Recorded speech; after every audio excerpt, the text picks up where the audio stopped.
Hello, everybody. Welcome back. It's Moonchild. It's Friday, March the 5th, and I've got two more videos I want to get out to you before I get on the road tomorrow. So this one, let's get right into it. Let's talk about Fiji and why Meghan's female security detail quit on the spot. Full disclaimers in the description below. Video is for entertainment only and just my opinions. All right, let's get to it. See, I've already got another video ready to go out just behind this. Okay, let's start with the Sun. Market Row. Meghan Markle turned and hissed at staff member at Fiji Market.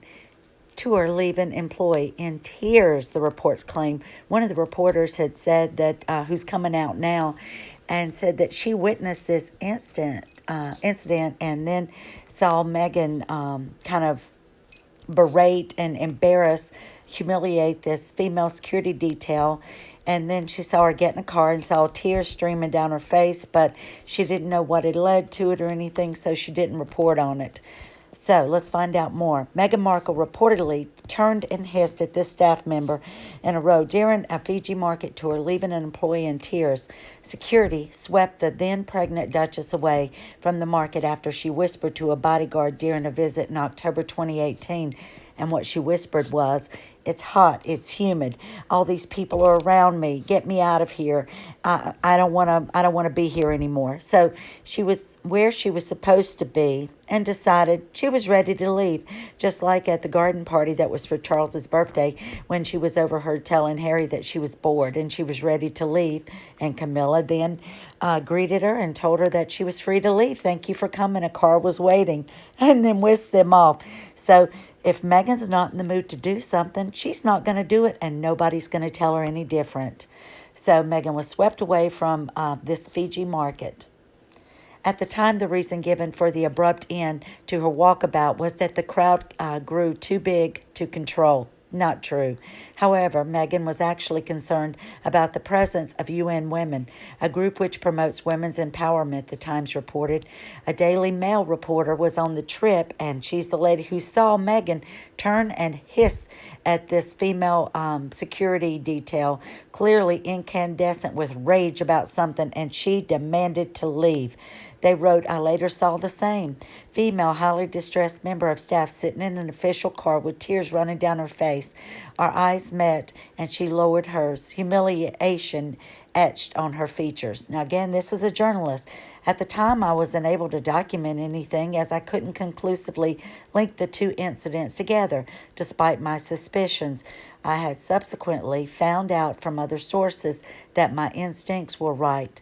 It comes as Meghan is facing allegations of bullying staff made by one of her closest advisors during her time at Kensington Palace. The Queen last night launched a probe into the allegations. According to the source, Meghan said that she would only visit the Fijian market if there was no branding for the group.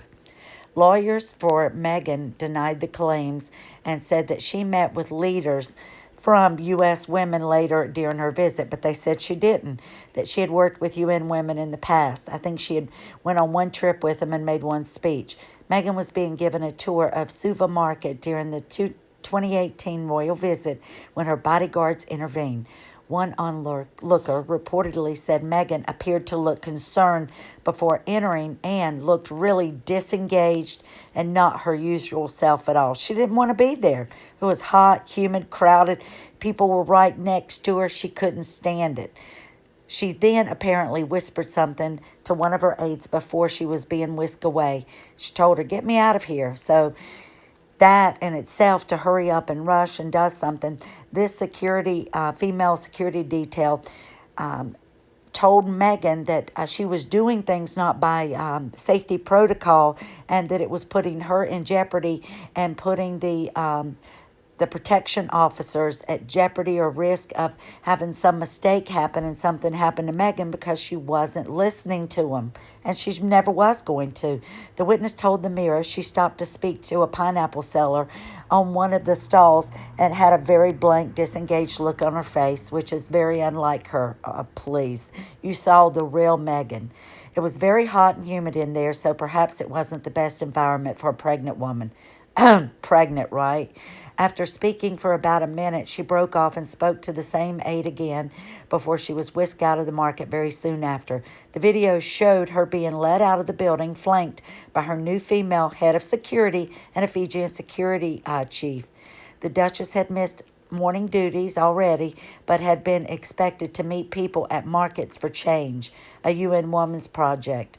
Her visit was scheduled for 15 minutes, but she lasted just 6 in the sweltering hot tent before asking to be removed.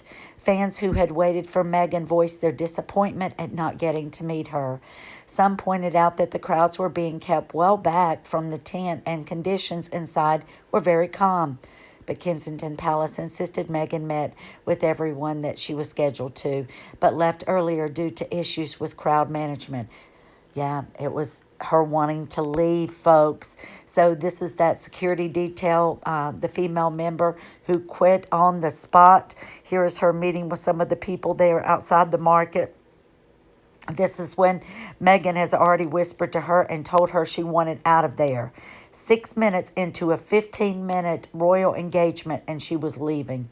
The reason given again was walkabout was the crowds grew too big for crowd control. So the then pregnant Duchess was led away from the crowds. All right, let's listen to a few comments. So there again, I just wanted to bring up the point that this was not someone that was on the royal staff at the palace, but this was the security detail. She even got them so frustrated by not wanting to follow rules that they said, I'm out of here. I can't do my job and be responsible if something happens to you because you won't follow the rules. I wanted to listen to a few comments from people after the last video. Caroline says, I think they are ungrateful brats. Diana had 2 sons. Has Oprah forgot that? They are getting paid $1 million and every ad $200,000.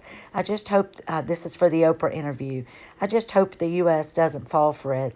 The UK and the Commonwealth are close. They did it on that day, and it was from the start. That she'd already had this plan. Linda says, yes, I was wondering if you would cover this. Woo-wee. She is a real piece of work, and I think she is finally going to get what she has coming to her. 10 more people have come forward. Oh, Moonchild, she was stealing them, talking about the earrings.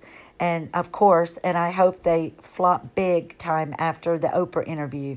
Love to you, and thanks for the videos. You're welcome, Linda. Monica said, I think her sister said once the truth was really hard to accept, talking about Samantha Markle. I think Meghan has had this problem and working and dealing with other women all her life. Yep, she's envious of other women. She doesn't like to be compared to them. She likes to be in a predominantly male environment, and then she wants to act like a male. So it goes on to say, Monica says, it's really sad that she wants to blame the Queen. However, the monarchy, the palace, is like a company, and it's not the Queen that's trying to bring this about. It's a company, and they need to be responsible for legal reasons, talking about the HR incidents. I'm sure if anybody did a deep dive into Meghan's background, which I'm sure the Queen did, there would be some real interesting topics that come up. Thanks, Monica. And Jazzy says this, members of the royal family would not be so insensitive as to wear the earrings from the alleged murderous, misogynist individual, would they?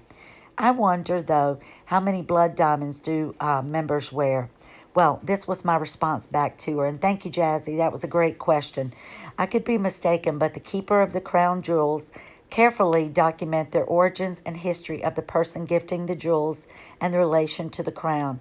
If something comes up, it is documented, and the Queen will decide who can and which ones and where they can be and who can wear them, their position in the family, and the event they plan to attend.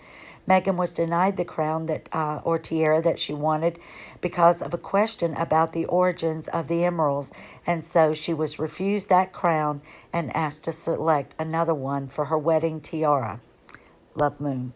So that's why the Queen refused it to her. It wasn't the crown that Eugenie wore. It was the crown that the origins were unknown. And because things change in politics and in history, they keep up with all of that. So Violet then says, this just reminds me of Marie Antoinette's necklace affair case. If I'm not mistaken, according to Meghan, the earrings was lost. Because we did hear that she lost a pair at one time. Honestly, just amazing. This person always gets away with everything, and what she wants, she gets. And the palace just let her do as she pleased. Guys, they did protect her, and I'm so sick of people saying they didn't. We have had all of these examples come out in the media and people speaking up of instances where the palace and did protect Meghan, and Harry protected Meghan, and the courtiers and the staff protected Meghan. And they could have put her on blast at any time and spilled these secrets, but they didn't. It's all because she has perpetuated this narrative of lies of and her playing a victim. People have just said enough is enough. So that's the end of this. I've got another video to make, so be sure and tune in on that one. Thank you for watching, and everybody, I hope you have a great weekend. Lots of love to you. Thank you for all of your support and comments, and please keep them coming. All right, have a good one.